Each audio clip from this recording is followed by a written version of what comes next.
台南市议员吕维英甲安平病痛里长结合民间的企业，共同捐赠100包的宠物的饲料、洗手甲酵素的饲料等，予台南市警察局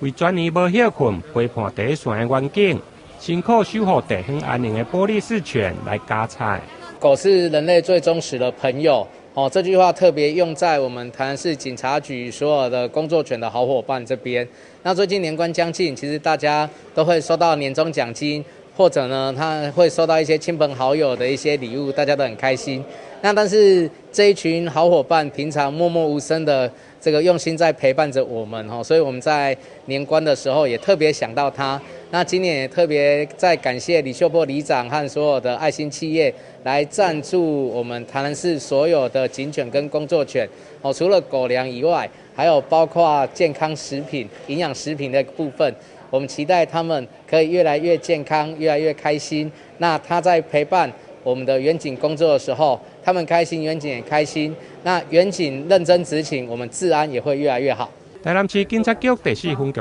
长蔡金月表示，台南市的玻璃市犬对2015年伫副总统赖清德担任台南市长的时来领养，警察局总共领养30只经过训练的流浪狗来担任工作犬。第4分局有3只，警察局除了感谢善心企业的关注，